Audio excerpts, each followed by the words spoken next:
I muted it from earlier. Can you hear me now? It should be working now. These times, I don't even know where the mic is on my laptop, so I'm just hoping that the sound comes out. Oh, calm. Okay. What I was saying was before my microphone tried to be an op,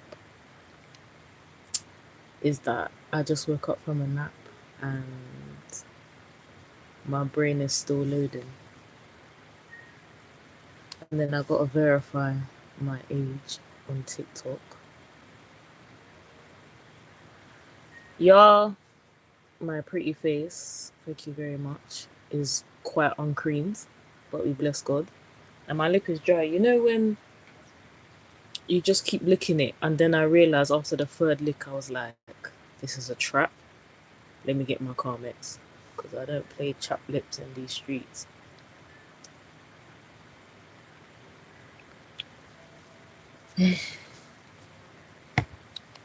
How was you guys' day been? We did it even last week. I messaged you lot a little bit, but I wasn't trying to do too much. What do you guys think? Should I do it on here, just on here anyway, or should I even still go live on TikTok? Because part of me is like,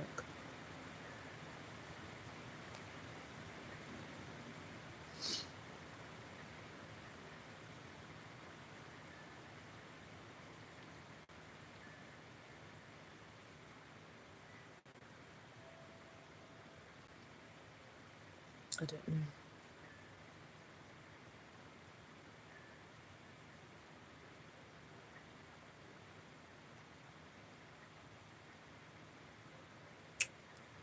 Okay, let me label the live then. Oh, there it is. Hebrews.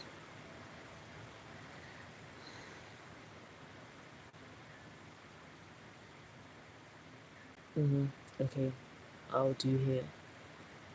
You ain't gotta tell me twice. I'll just do one app because I'm like,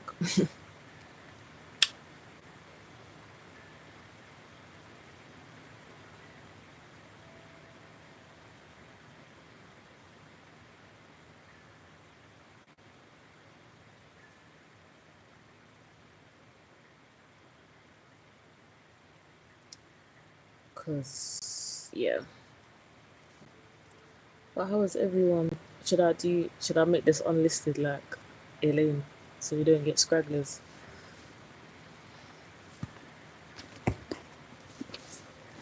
To me, that's so funny.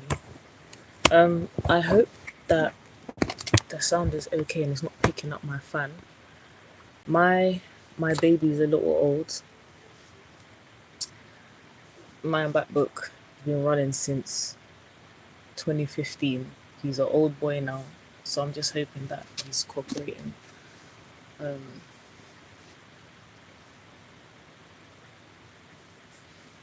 but yeah,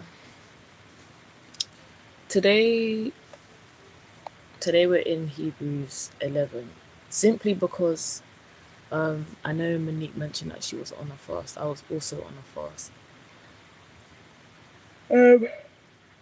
last week. Um, no particular reason, no prior plan. I just felt the dryness, and yeah, someone knocked my door. No, okay.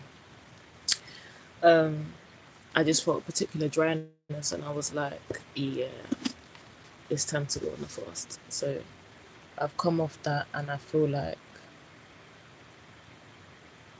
um, the things I've heard from the Lord need to be watered. And so, what better way to do that by studying? Well, I like the term borrowing the faith of others. So Hebrews 11 is known as like the Hall of Fame for people who had faith in the Bible. And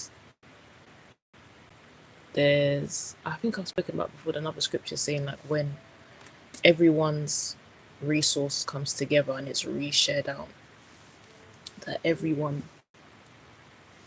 doesn't go without, basically. So if someone's low in faith and someone's high in faith, connected together, produces good fruit. So that's what we're going to do today. As per usual, we're going to pray, and then I'm going to be reading from the NLT. And that's that.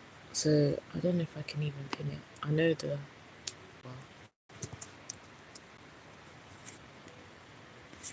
Hey, Kenny girl. Hebrews 11.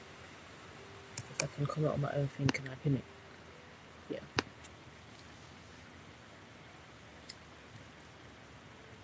Well, that was easier than TikTok. I feel like I'm always fighting for my life on TikTok.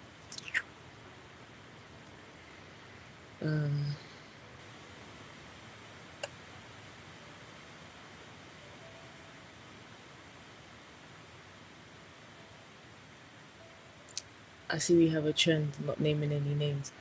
But hey, look. Listen, Linda.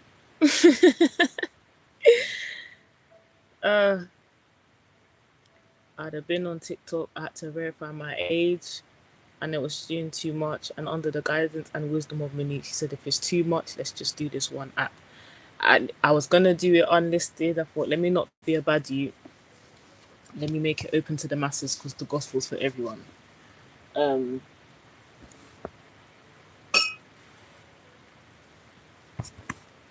gonna put my hair up because I don't know why I'm acting like I like having my hair in my face when I actually don't.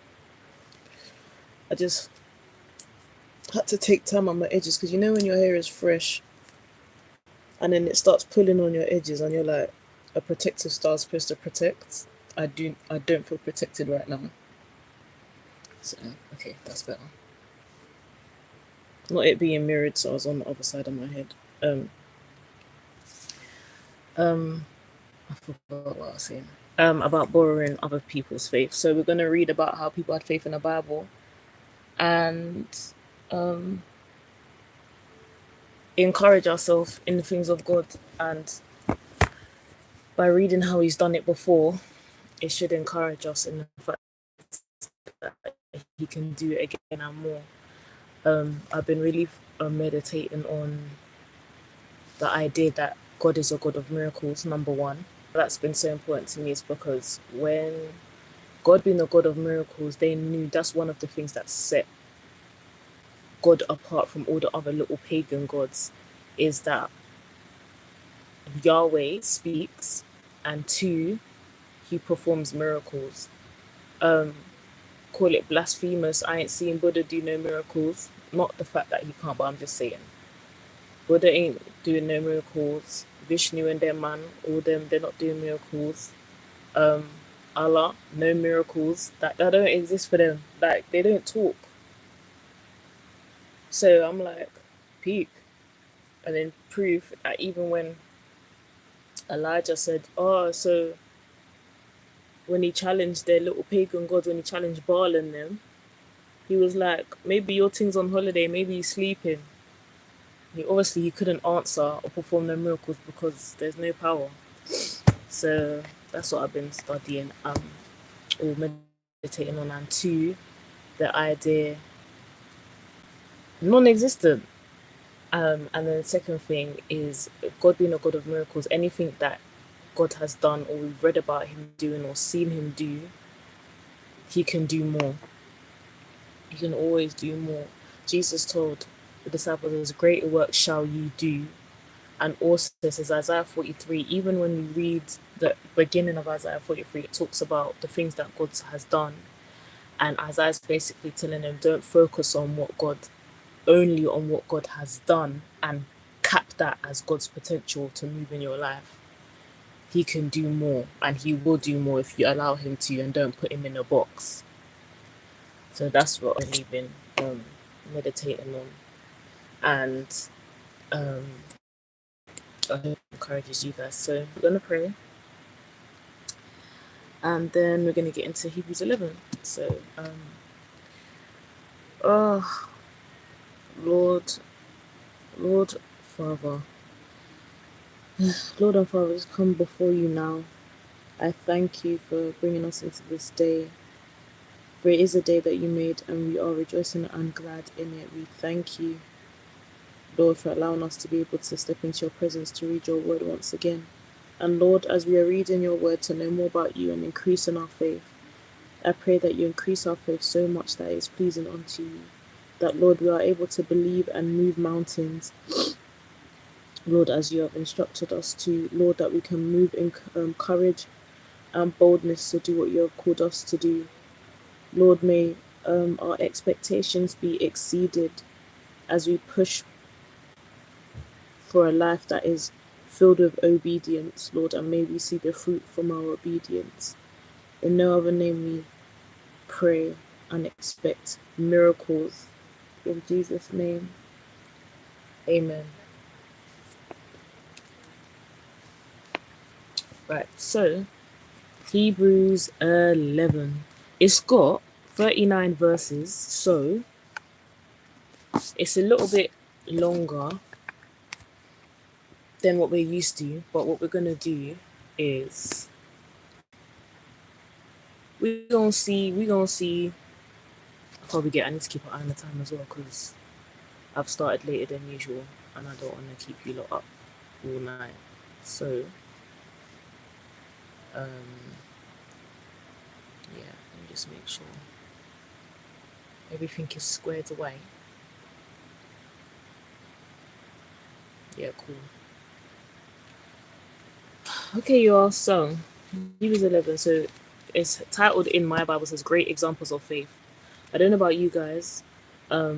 Also, I'm relying on this chat function because I know TikTok's a bit faster, but I still want to talk to y'all. So I don't know about you guys, but I need some great examples of faith.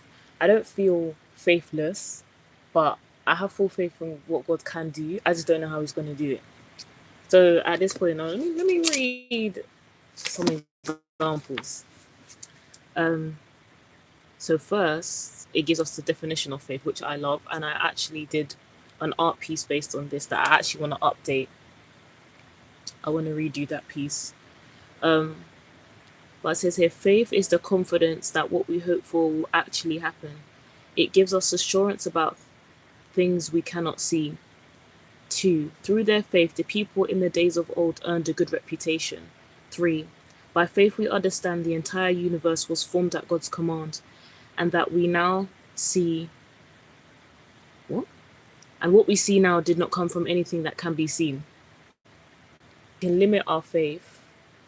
Huh? No, please. Connection be stable in Jesus' name. It says it's impossible without faith to please God. So what the enemy will try to do is rob us of our faith so we can't please God. Not round here. Not round here. So in pursuit of pleasing God, we're gonna build that faith.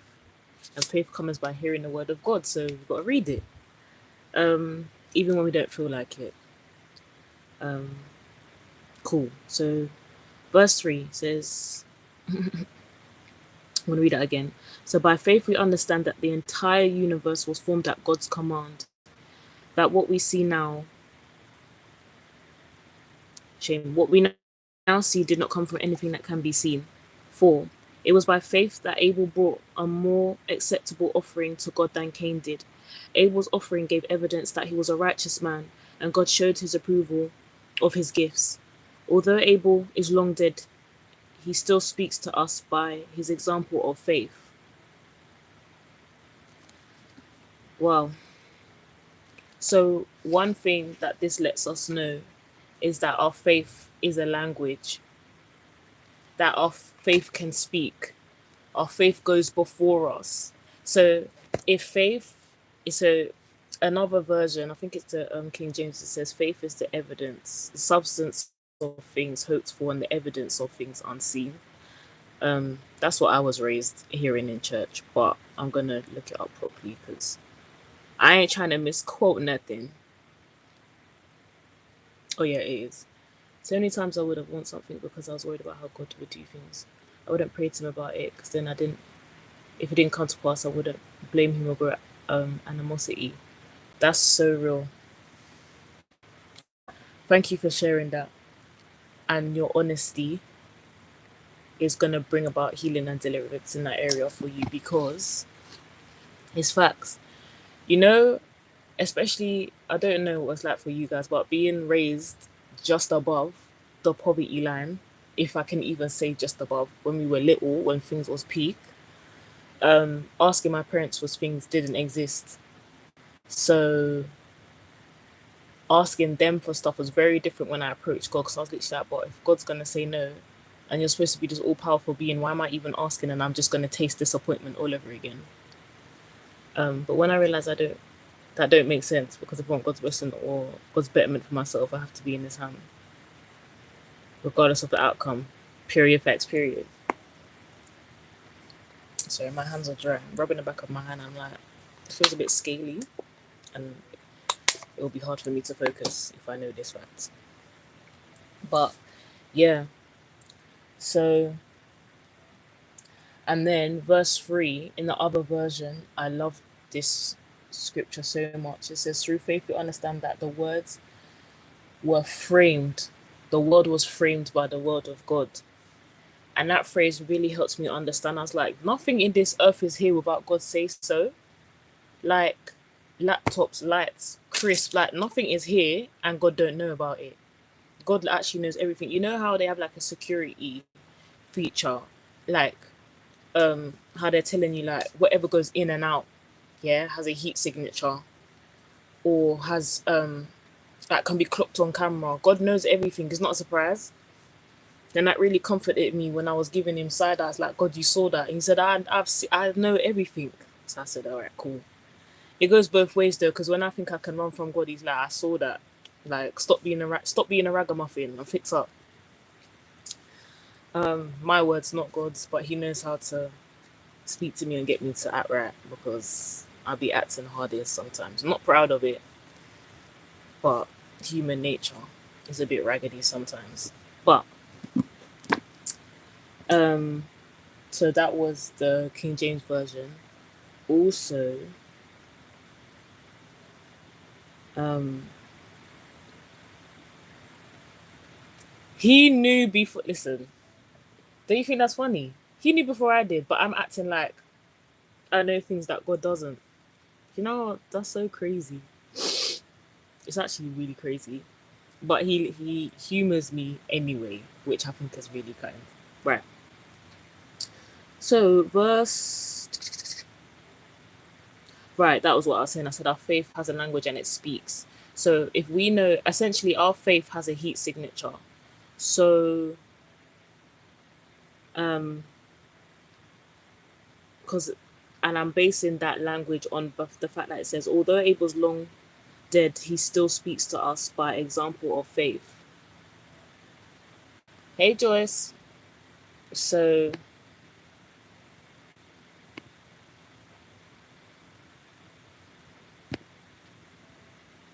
sorry guys, I'm just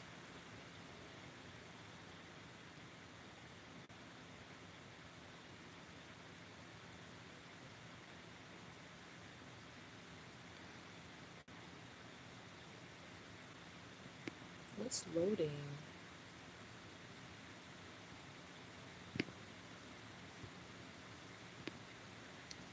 Please y'all bear with me. My fan is on. It's really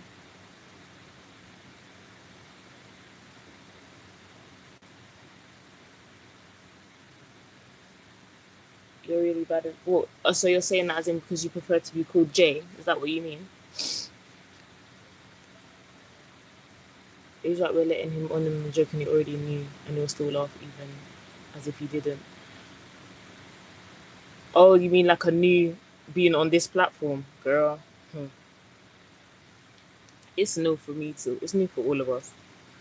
But we're gonna get to it. Yeah, God is a gentleman like that. You know when they just he lets me think that it was my joke to tell.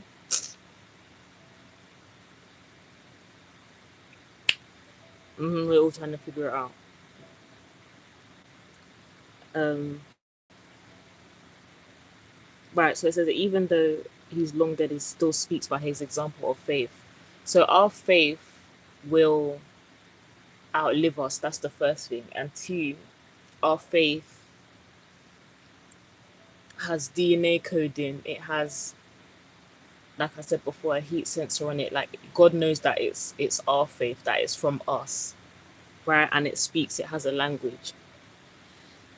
So, five, it says, it was by faith that Enoch was taken up to heaven without dying.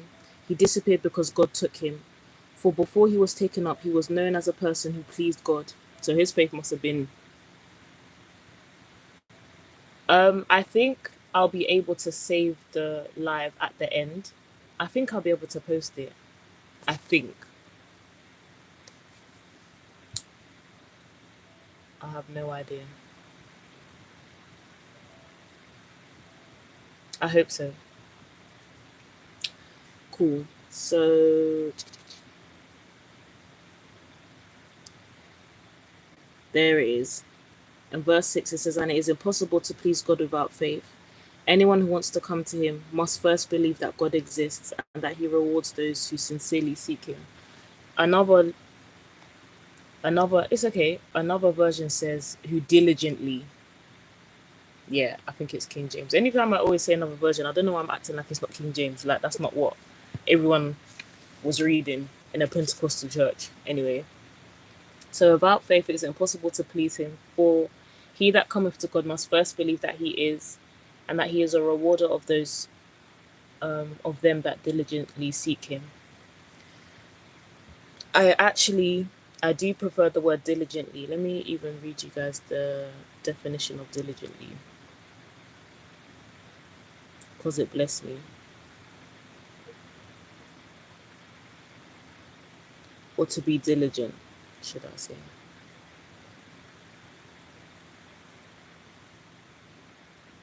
So it says, bro. Wait, so that means Enoch didn't have to go through death? Nah. He was taken up like Elijah. He said, He said, so to be diligent means having or showing care and consciousness in one's work or duties. So seeking God consciously at all times.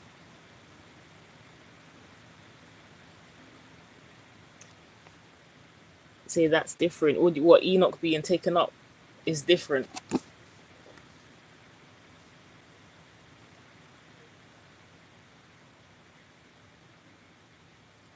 says for, okay, so then 7. It says, it was by faith that Noah built a large boat to save his family from the flood. He obeyed God, who warned him about things that had never happened before. These times, this again, clocking this time again, that what Noah done, the faith that it took, because it had never rained before. So he's building a boat for rain that they've never seen. I said, no wonder why they cooked him all the time that he was building it. He said water's gonna come from the sky and that's never happened in life. I said, yeah, no. Yeah. God was like, no, I'm not waiting for you to die and then for me to come back now. I need you to. No, yeah. He said, do you know what?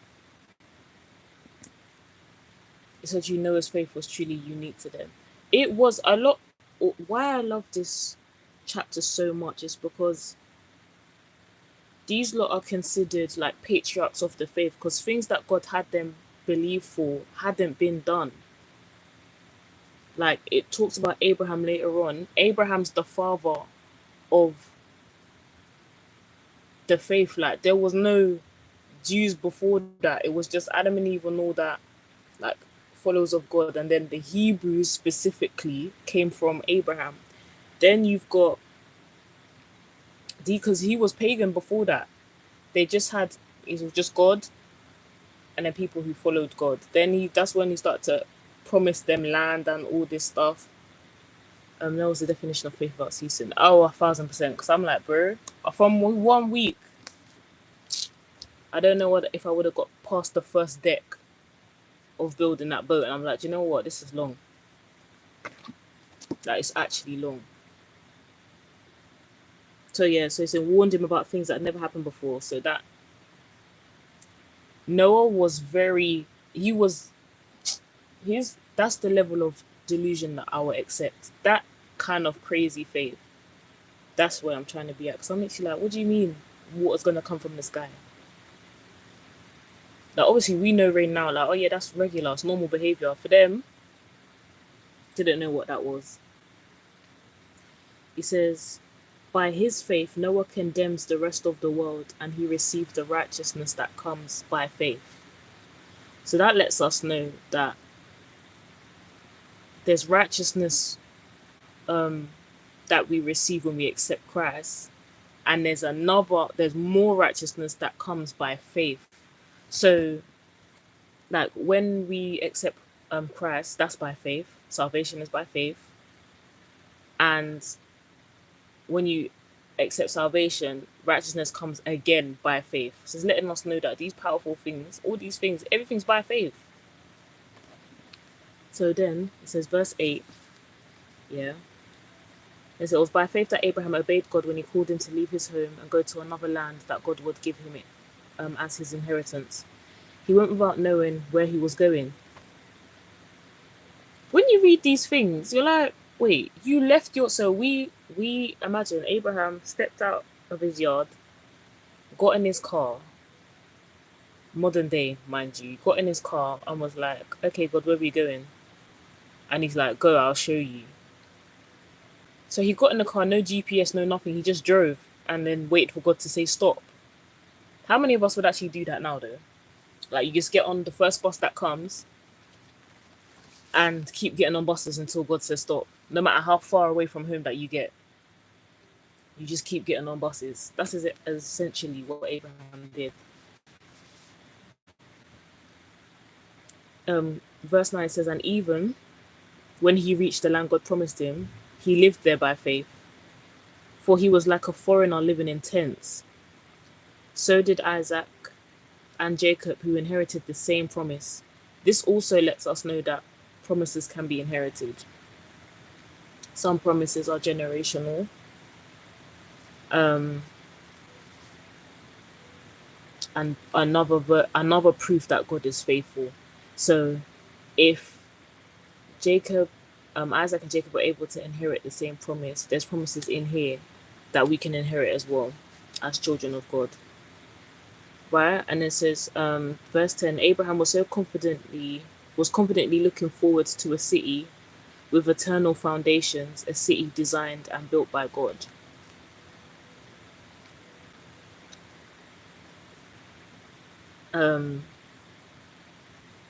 So this verse is referring to the fact that Abraham, as much as he had a physical promise, the foundation of faith that he was building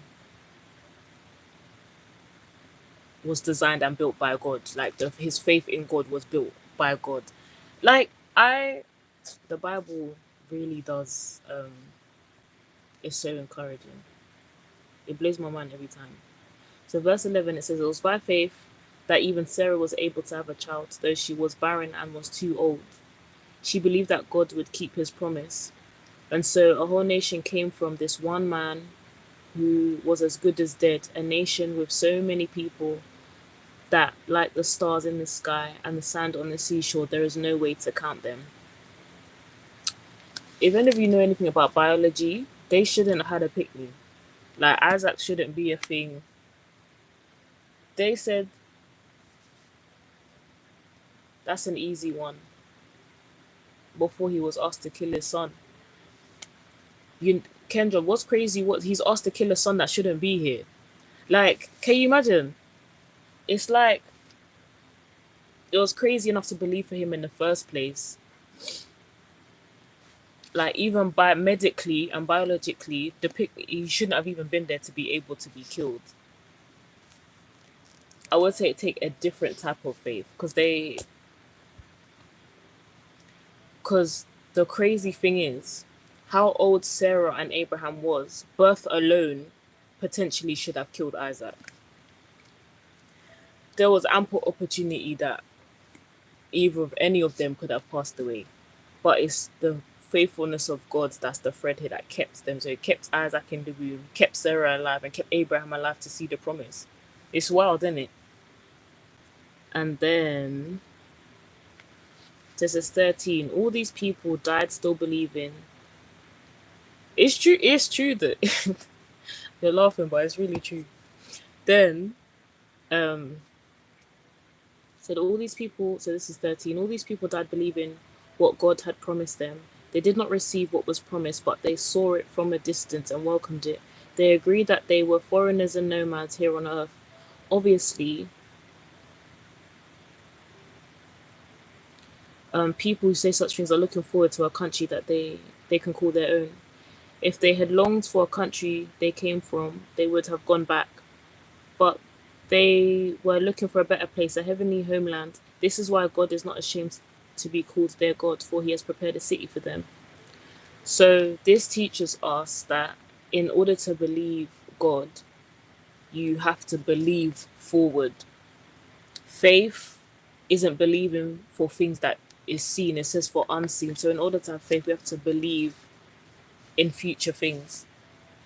They're saying here like it's easy to believe in something that you've seen before. So if God has been like, yeah, so you're from here, so believe that I'm gonna bring you, like, so we're from Jamaica, so believe that I'm gonna bring you back to Jamaica, rather than a new country. It doesn't take as much faith to believe for something that you have seen done before.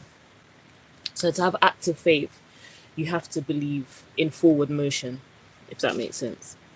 Right. So 17 says, it's by faith that Abraham offered Isaac as a sacrifice. This is where it's getting to the meat now. It says, it was by faith that Abraham offered Isaac as a sacrifice when God was testing him. Abraham, who had received God's promises, was ready to sacrifice his only son, Isaac. I found it interesting here that it said Isaac's only son, because Isaac was the only son that God promised to him, and that the Lord was going to bring about his will through Isaac, because Ishmael was born before, so it wasn't Abraham's only son, but he was his only promised son. Yeah.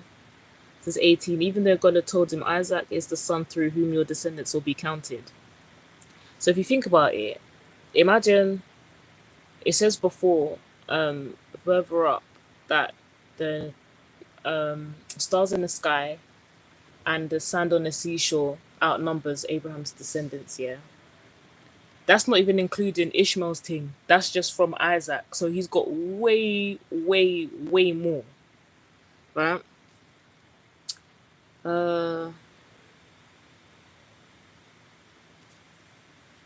Then and then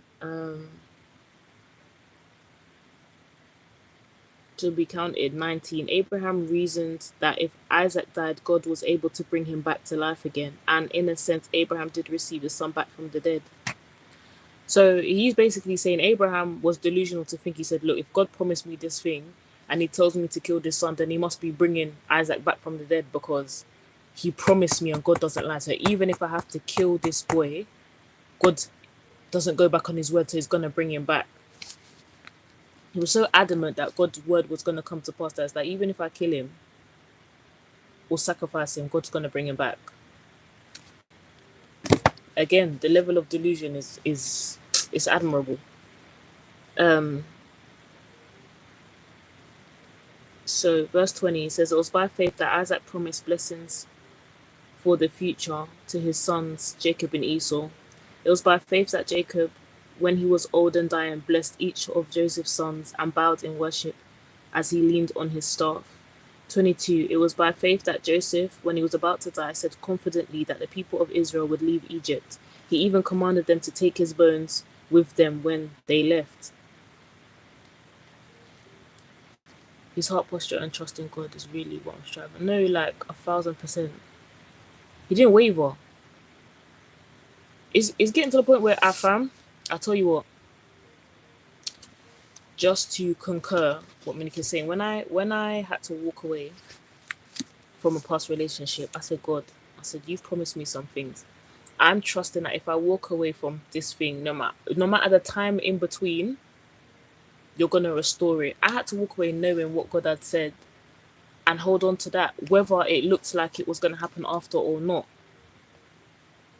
You get to the point where you're delusional enough to be like, God, if you're taking this thing away, it literally must mean you're actually gonna give it back to me. It doesn't matter how long it takes in between, or how long I have to wait, or if I've even heard right, you're like, but you're gonna replace it. So, and you have to walk away. I literally just had to walk away holding on to that. These are one of the scriptures. I read Exodus 33 and I read Hebrews when I had to make that decision. Um Exodus 33 was when God challenged me. He said, "Do you want a good life or a great one?" And that that comes from basically Exodus 33. He says, if you go forward without me, so he says to Moses, if you go forward without me, you're gonna have a good life, but at some point you're gonna be afflicted because I haven't gone forth with you. But the greatness that comes when you go with God, says, is uncomparable. So it says you can either wait for me and go without me and you'll have a good life, but do you want a great one? And I answered, I wanted a great one. He said, well, you know what you have to do. I said, Eesh. To all these lot that say they want to be in God's armpit, yeah? And when he's telling you to do the hard thing and you have to do it, I pray that you do it. Because everyone wants to hear God until you hear something that you don't want to do. And then it's long from there.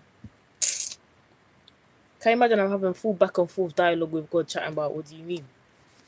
Jokes. But yeah, this verse and Exodus 33 really encouraged me. So anytime you're thinking, God, why are you taking this away from me?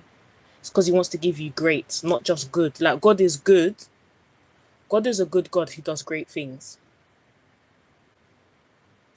So, and that's good by God's definition, not ours. Good is double sided. Like, good is sometimes painful. Good is also healing. Like, good is not just little. And I wish we could, like, as a humorist, understand like the multitude of what's held in the word. Actually, that's good.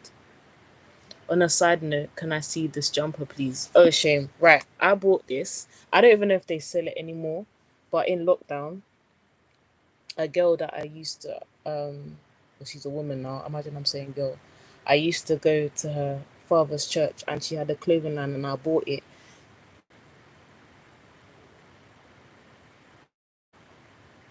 So this is what it says. I remember seeing it, and I just said I have to have it.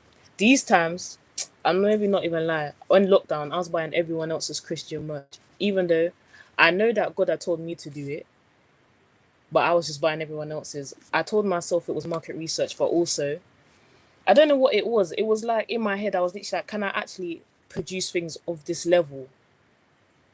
That's what everyone else was a professional and I wasn't. Yeah, we had to walk that one out. We're still walking it out. Bless the Lord. But yeah, she don't sell it no more. It's gone. You know me, I don't gatekeep. Like, she literally don't sell it. Because I had a few questions about it because I still wear it to this day. But yeah, peak. Not you being Job. Me? Listen, sure. Um, no, it was rough times, but we're on the other side. Praise Jesus. Um, where did we get to? I don't know now. Right? Can you imagine? So Joseph said, "I am in full confidence that even after I die, listen, I know it's a bit of you. That's what. Listen, this I wear this everywhere. I remember I never. You know, sometimes I forget what I'm wearing because it's mine. I just wear it. So when people are staring at me, I'm thinking, what are you looking at me for? Then I remember, I said, oh, right, it's this. um, get rid of your imposter syndrome. Yes, Pastor Kendra. I'm eradicating it. That was one of the things I was fussing about last week. I don't need to be read on the internet, thanks. God already read me for filth last week.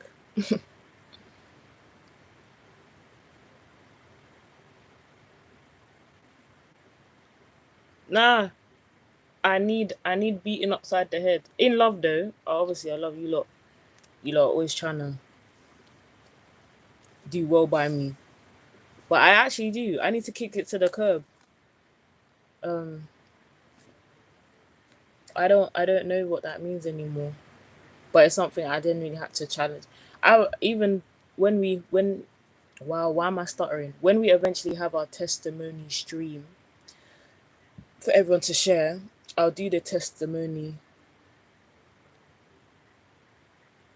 Fam, absolute filth. I said, hey, I told myself, I said, God, obviously you love me, so you're telling me these things, but at the same time, take time now. But obviously, he don't have time to waste. He's been taking time. He made it. So I don't know where I thought I was going, trying to tell God to take time with me when he's been. Cha. Right.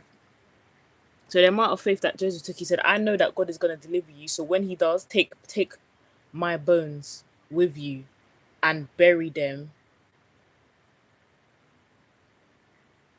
It's okay, God told. Ah, please. Listen.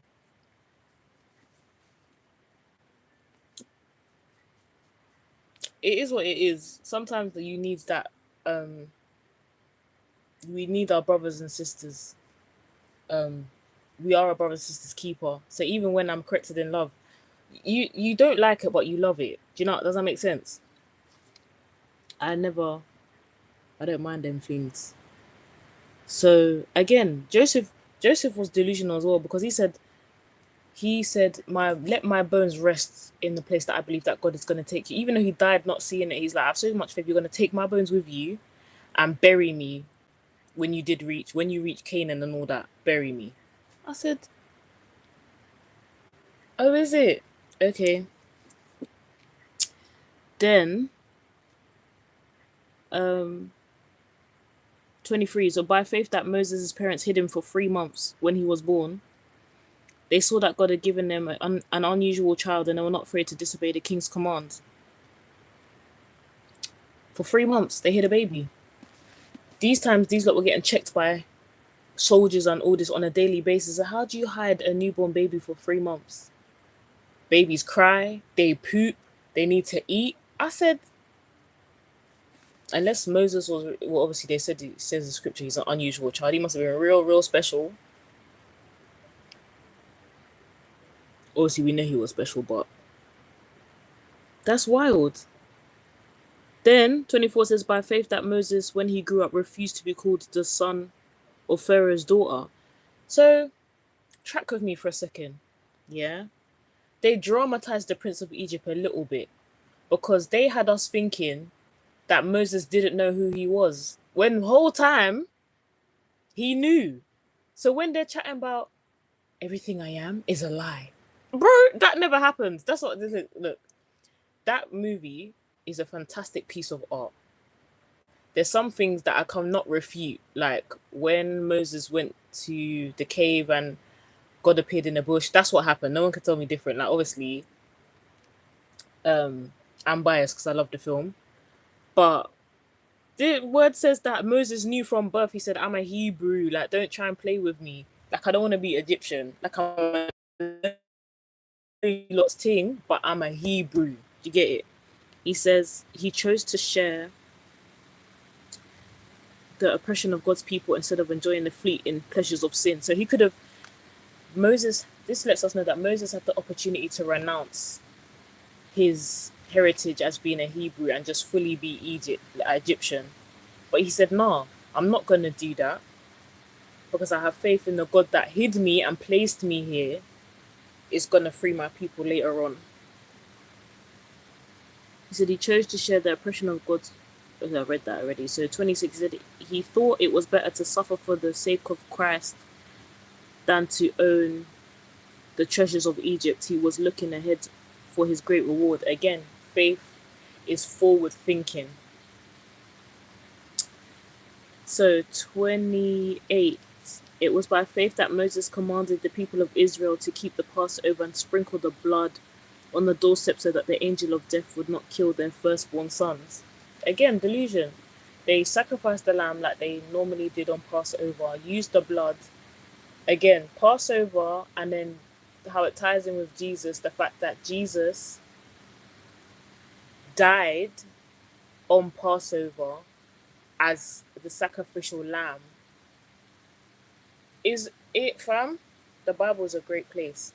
So Jesus died on Passover, so this is before, like a foreshadowing for how Jesus was gonna die. So they took the lamb's blood, so now we know that we're saved by the blood of the lamb.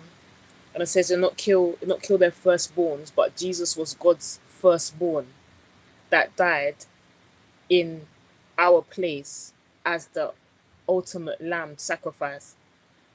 No one can tell me that God is not real. These thousands of years ahead, everything was thought through.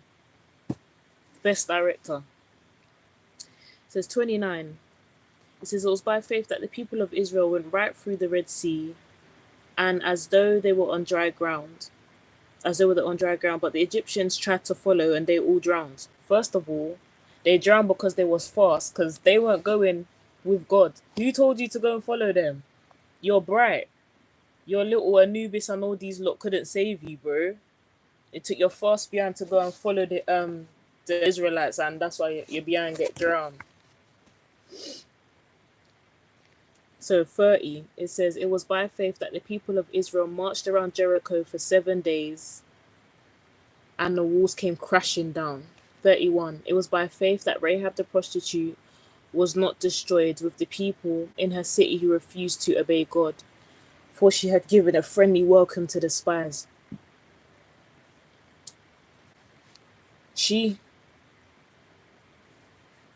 It really is stunning. So she had faith in God as well. She was like, she saw how God had protected them, and she said, I want to be protected too, like how God protects you. So let me believe and get a piece of that protection. And her faith saved her and her family, not even just her. 32. How much more do I need to say? This is the writer of Hebrews. And who even wrote Hebrews? Let me go back. See, it's suggested that Paul, Barnabas, Apollos, Priscilla, and Luke, and all the others wrote this.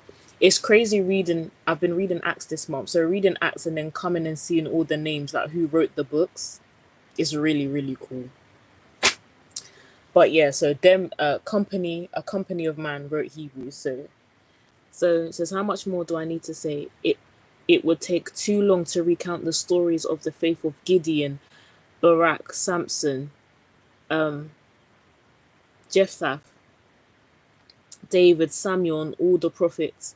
By faith, these people overthrew kingdoms, ruled in justice, and received what God had promised them. They shut the lions' mouths, quenched the flames of fire, and escaped death by the edge of the sword. Their weakness was turned into strength. They became strong in battle and put whole armies to flight. Women received their loved ones back again from death. So that whole thing is some serious encouragement. It said, look, it came close, but their faith in God allowed them to overcome. My favorite part, it says their weakness was turned into strength. So faith turns your weakness into strength. This is I don't remember the psalmist. It says, when I'm weak, he is strong. And further down it says, it continues, says, but others were tortured, refusing to turn from God in order to be set free. They placed their hope in a better life after resurrection. Some were jeered at, and their backs were cut open with whips. Others, yeah, Samson, bro. His story is really peak. Like the way that they tell it, they leave out a lot of the stuff. Homeboy was heartbroken pretty much his whole period of being a judge, he was heartbroken. I'll never forgive him for being so stupid with Delilah, even if he did defeat the Philistines. Nah, like, listen, Kenny, yeah? I'm gonna try and send the link in the group chat now. I'm gonna try and find it. My grace is sufficient enough, says the Lord. My power is made perfect in your weakness. Amen. There it is again. I watched a depiction of Samson, and I said, homeboy was hurt. He had no business trying to chase gal and be disobedient for gal. But I understand why he done it. I'm not saying I agree with why he done it. I understand why he done it. He chased gal, and that's why he ended up in the position that he was in. Right, I'm gonna try and find this film and send it in the group chat now while I remember. Because I was learning some stuff. Obviously, like reading the word is never gonna beat reading the word. But sorry, how can I search on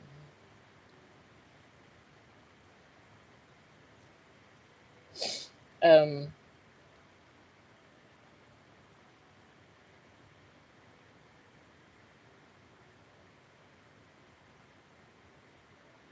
I think it's this one. Yes, this one. Let me share the link. It is on Amazon Prime. Literally all I know him for. Listen. Hold on. Some of these things are. It is like cheesy and dramatized, but the heart of it. He went through some. He went through some stuff. It's very peak. Sorry. Watch now. I'm gonna try and share the link. Why are you not being ops for? Just let me share the link. But yeah, that way. Sorry, hold on. I'm gonna log in now because if I don't do it now, you lot will be waiting for that film.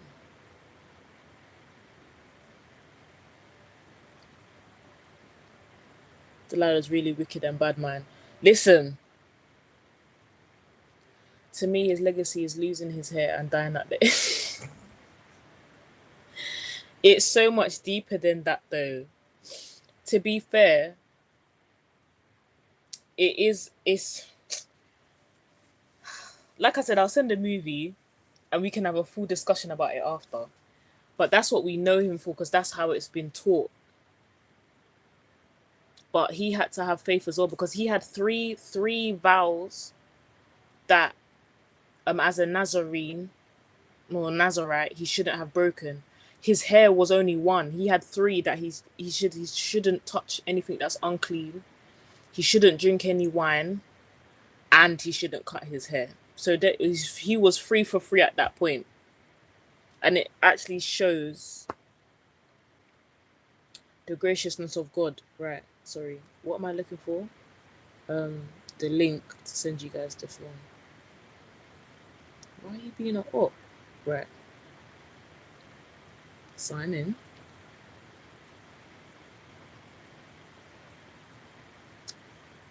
Delilah was wicked and bad. Listen.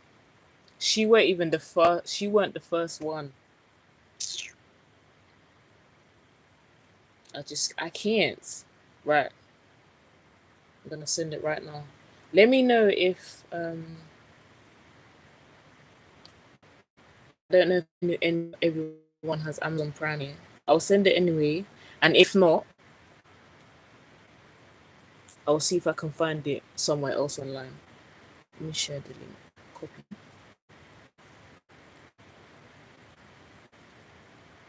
Cause y'all gotta see this. I'll send it in movie nights just because it's a film. And what makes it was that she tried it once and he didn't clock what he was doing. Yeah, listen, I never said he was smart. Like I said, he was heartbroken the whole time. And as we all can attest, when we're heartbroken or lovesick or like depressed or deceived, we just do some stupid things. And he was a victim of his own Heartbreak. I've literally. But fooling once, he got fooled so many times. I said, "What do you mean? So your hair got stuck on a loom?" Then she's trying to.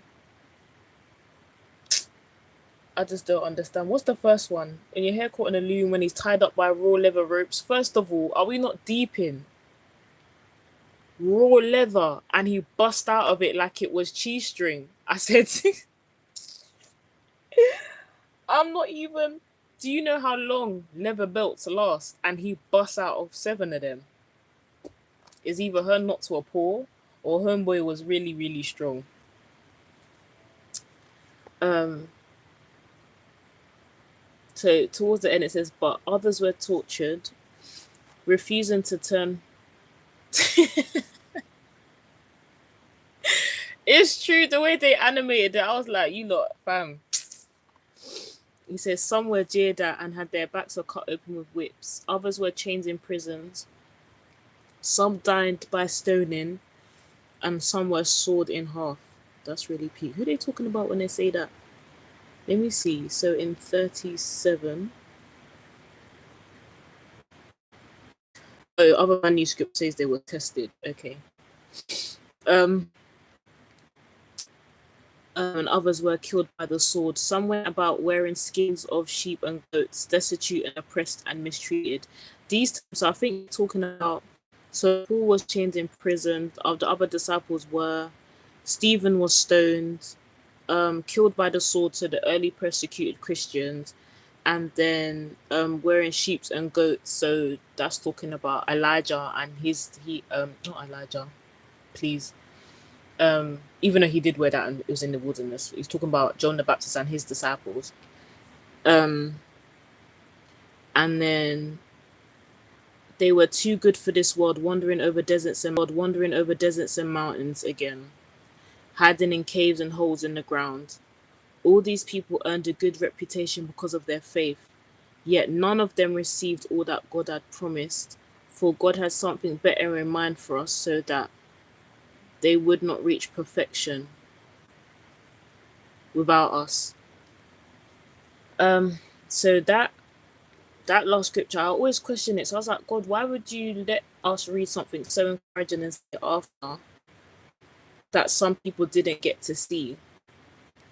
And to show a true test of faith, it has to be tested in good and bad. And this is what basically the scripture is saying. And at the end, it's for God something had better in mind for us. So those that us that's come after Christ, yeah, the Gentiles that weren't born, basically, having been accepted into the covenant, right? And it says so that they wouldn't reach perfection without us. So God wanted everyone to have a chance. Every us. So God wanted everyone to have a chance. Everyone. Not just his people, everyone. And so when we go through stuff that doesn't seem fair or it's a test to our faith, it's so that the people after us, generations after us, have a chance to experience God.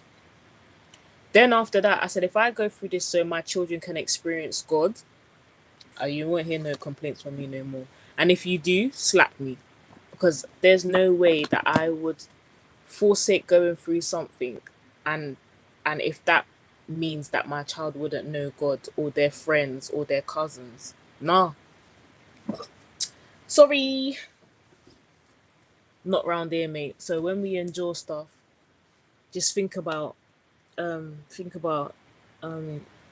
children born and unborn, people coming after you. We endure it so they can experience better. Um yeah, that's Hebrews 11. I love reading Hebrews 11 because reading how others were able to endure so much and keep the faith is very grounding, because I'm here crying about, like, Lord, I want a new job, and these lot are fighting for their life. Obviously, God cares about everything, but at the same time, it puts things into perspective. And I'm like, why am I begging God for these little things when all I had to do was ask. If I have faith, then God is pleased, then I will receive what He's promised me. I don't have to beg for something that's already mine. What is that? If I beg God for something, do I really have faith in the first place? It's the stone one when Jesus was being funny again. They said whoever stone her. It was known. Nah, so basically, I believe he was talking about Stephen because Stephen was stoned for his faith in God. And it was a custom. It was a custom in that time for people that blasphemed against God's basically to be stoned. And that's why, so that's when he said, oh, you lot think you're bad, yeah? If you lot, so they stoned blasphemers and they stoned women for getting caught cheating on their man as well. So that's why I said, oh, you lot think you're all bad and sinless, yeah? Dash stone then. Because if you now dash stone, you're basically saying that you're perfect and then you would be blaspheming, so they would have to get stoned as well. Jesus was so funny. Jesus was funny. But yeah, they thought they were bad. So he's like, oh, you think you're bad and perfect, yeah? Start throwing. And then when you start throwing, someone's gonna have to throw stones at you. So it was just gonna be a vicious cycle. If no one's perfect, then everyone's getting stoned, basically. That's hilarious, bro.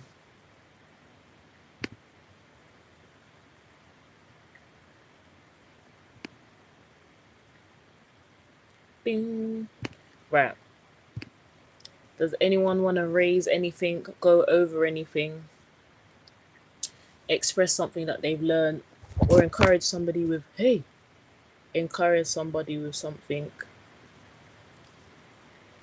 The floor is open. Um,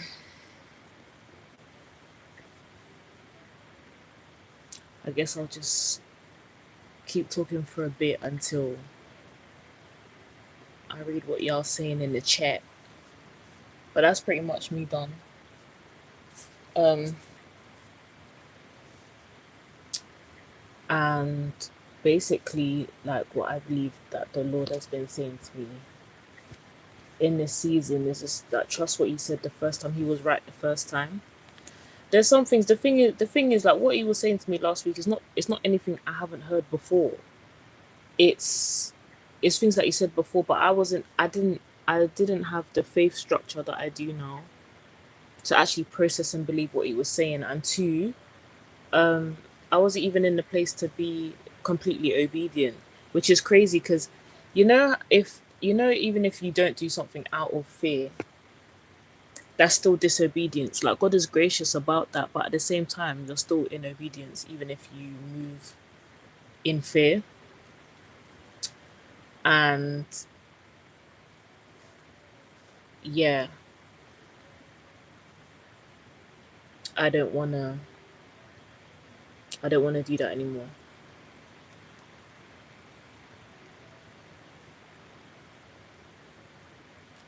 I just love that this whole chapter has so many examples of faith, leaves us with no room to question God's faithfulness.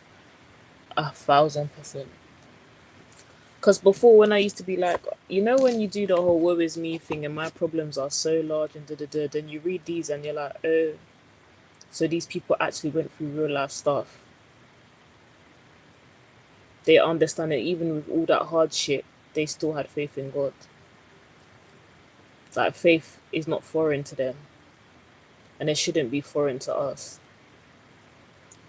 And even earlier, like at the beginning of the chapter where it says, and Isaac and Jacob inherited the promises that God had given to Abraham. We can inherit these promises knowing that God is faithful.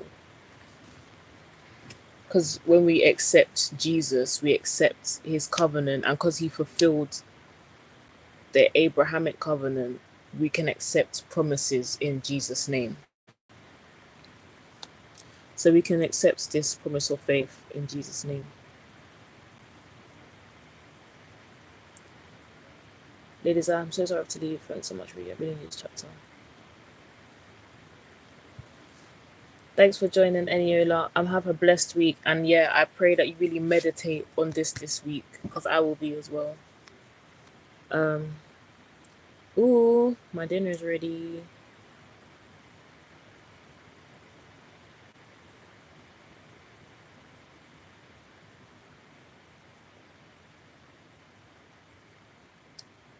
But yeah, take care, girl. Um,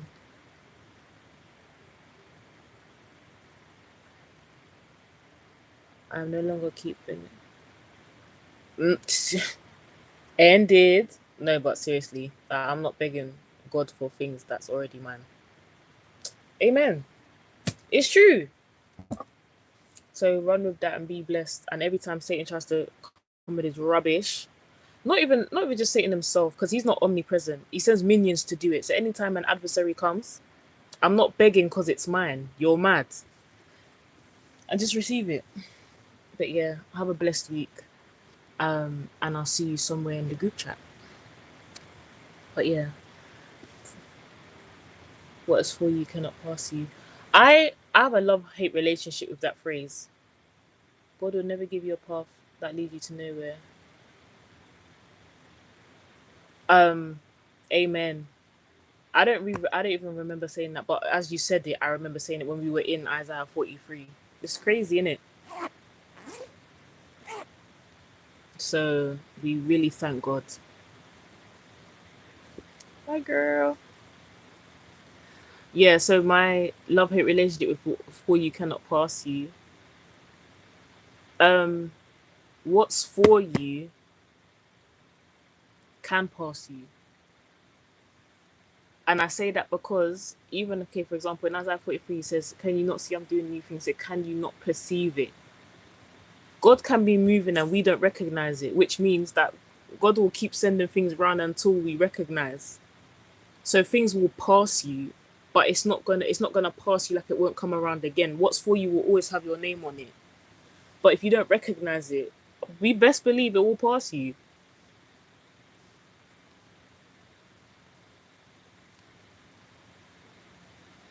I get what people are saying when they say that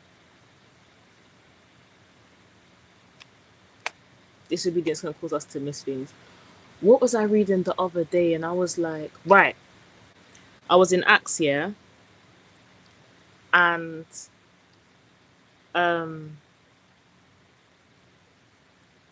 the way how God set up the path that Paul took when he was traveling from city to city, yeah. There was a time, I think it's around Acts 16 or 17, when it says that he said, and it says, and the Holy Spirit prevented him, or the Spirit of Christ prevented him from going to XYZ place. Yeah. If God ain't sent you there, please don't come and go there. The way God has thought out things for us is so how comes that's like saying okay, so if you when people I've heard people say in the context of what's for you won't pass you is when people are doing whatever they want in their life. If the will of God is this path and what you're doing is this path, God has things for you in this path, yeah, and you're walking over here. You walking in your own thing is missing what God has for you. When you're in the will of God, what's for you will not pass you. I think people have taken it out of context. That's what I basically mean. When you're in the will of God and you're obedient, what's for you will not pass you. So and I say that to say, so I brought up Access because when Paul was guided by God to go to a specific city, when he got there was people waiting for him there. And he was able to be provided for and sheltered because that's where God had sent him. So what was for him never missed him because he was in the will of God, right? If people are gallivanting and doing whatever they want and they're like, yeah, well, what's for me won't miss me. Yes, it will because you're not in the will of God. God's promises comes where God is. You can't get God's promises without God. God's promises, literally, the sentence, you can't have it without God. And it goes to say what I was saying before, you can have a good life without God, but it's not great. That's what I mean. Like, I don't mean to be out of, not like finicky or political. But when people say that, it's usually when they think, oh, no matter how bad, I understood it to mean it can pass you and always is going to be in your remit. There's never going to be on an alternate path. You're just delaying the inevitable, which is true. That it comes when you're striving. You know, when it's just like until you learn a lesson, God will have you repeat it. But that's what I'm saying. When you're trying to do better, you can do it over and over again until it's yours. But that's in the idea of striving to be better and actually trying to be obedient. If you're just going the opposite way, of course things that's for you is gonna pass you. So it can sometimes sound like manifesting new age when not in the concept of sin in God's will. Amen. And that's where I'm at now. Like when people say, like, my thing is, I always encourage everyone. First of all, that phrase is not even in the Bible. It always talks about your heart posture and obedience and God's will. Following those things is what gets you with what's yours. What's ever written in your book. Yeah. So you have the book of life. When you're written there, and God has written things for you. You follow that, you're gonna get to the end destination. You don't follow that, you're not. And God is gracious, like in I don't know if you guys anything about the Marvel universe or like the Infinity Stones. Like there's ample possibilities that and something can happen. God is not limited by our human mistakes. Like He worked everything together for our good. But if you literally turn away and you don't want to do things God's way, you can't receive God's blessings without a life with God. That's what I would leave it as. Like I get when people say it to be encouraging, but if I know someone is walking away from God, I'm not gonna say that, oh yeah, but God has promised you this. God has promised you this. God's promises are conditional. God's love is unconditional, but his promises are conditional. So when people think they can just be blessed and move mad, that's a long day.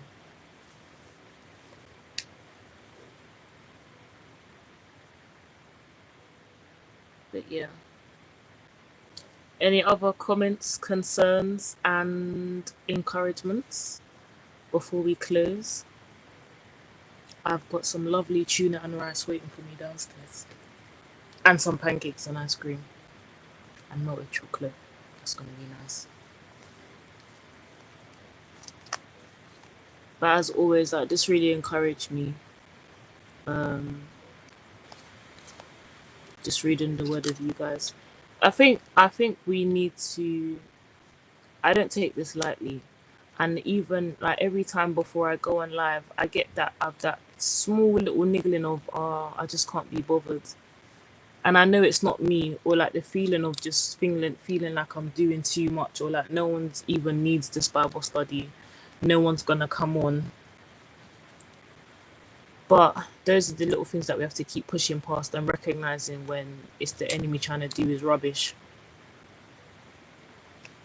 And so I'm encouraged again. Reading the word is never a waste of time, and I'm going to be meditating on this week because boy, we be needing faith for where God is gonna take us.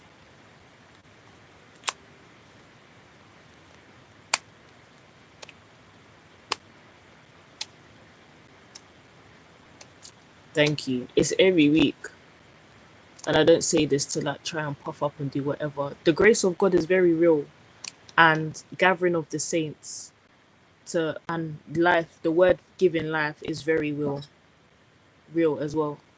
I guess the closest thing to the Bible to say is that in his right time he'll make it happen. Yeah, he says, I, the Lord, will make it happen. We still have to follow God for that to happen. But again, that I feel like that phrase was said to people trying to be encouraging without trying to come across as condemning or judgmental. This another phrase that does the same thing is when people say what's the phrase? God works in mysterious ways. That's not biblical either. It says his ways are higher than our ways. That's the one that they've like manipulated into like, oh well, it was God because it was mysterious. No, not everything that's mysterious was God, please. Sure.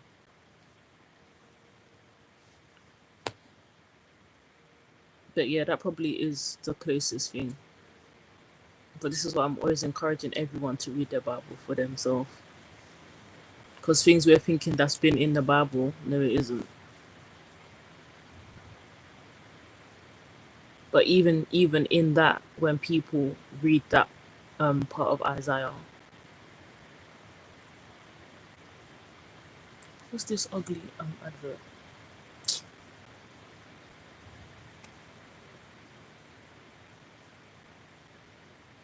Um, let's look it up. I the Lord. Yeah, I thought it was Isaiah 60. Even reading further up,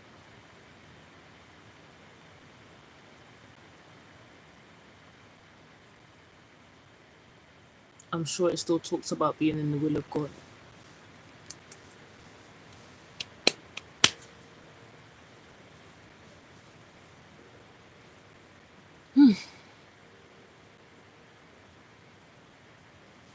But yeah, y'all.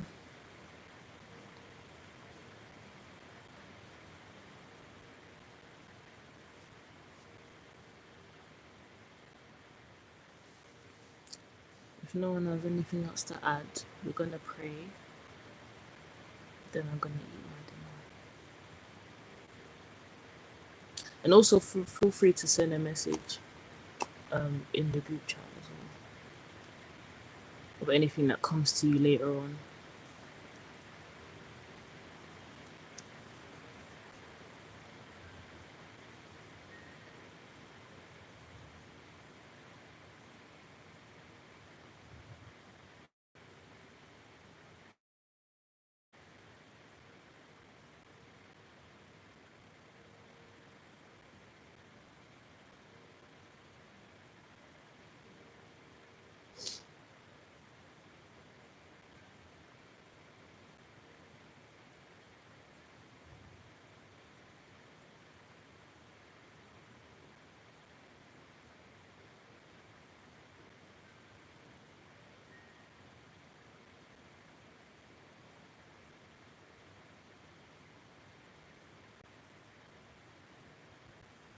No? Okay. I'm gonna pray and then close. Cool.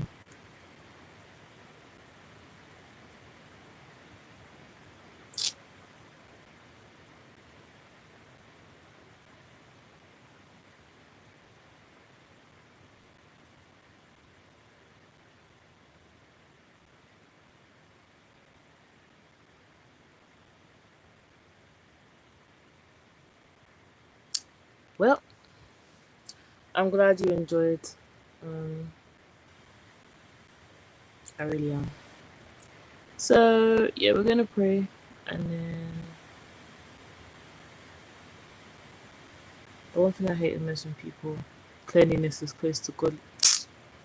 Who listen? If I scream this thing down, yeah, because I think like there's loads of things that I could speculate. Like we are as filthy rags, and obviously, when Psalms talks about being washed and make as white as snow. Like, do you know what I'm saying? Things like that. But I'm literally like, guys, you could have just quoted the scripture. You didn't have to come and make these idioms, isms, and schisms to um, make yourself feel better.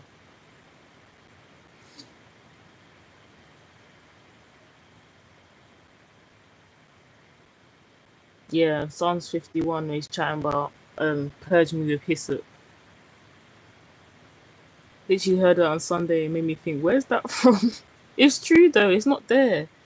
He says, purge me with hyssop that I shall be clean. Wash me and I shall be whiter than snow. Make me to hear joy and gladness. This is what I'm saying. I don't know. I don't know. People do too much. But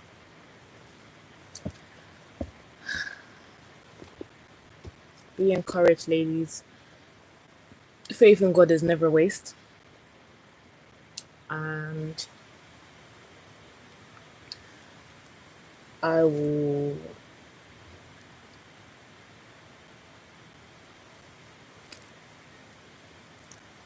see you guys next week. But yeah, let me stop procrastinating. Let me pray. Lord, I just thank you for this time in your word. I thank you that you have even allowed us to read examples of great faith of those who have gone before us.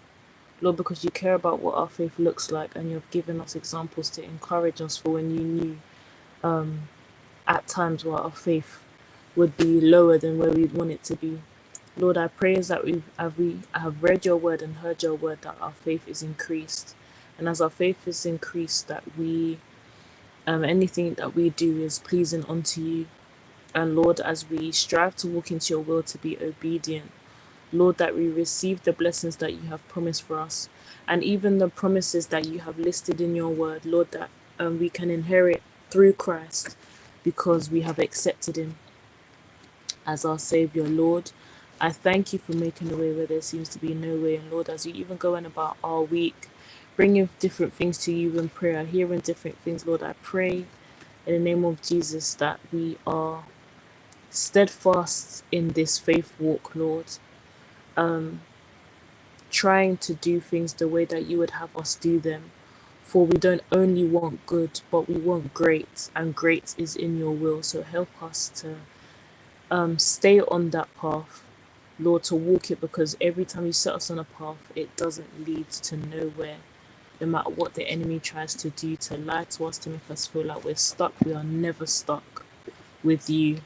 As we go about our evenings, Lord, I pray that we are able to meditate on your word and be encouraged. In your name, Jesus, we pray and believe. Amen. Honestly, I don't even know. Maybe it's a Caribbean thing. These Caribbeans say whatever they want. I do think sometimes, though, because a lot of them couldn't read, they would hear things from memory. And if it's basically Chinese whispers with the scripture, that's how we end up with phrases like this. So I do think that has a part to play in it.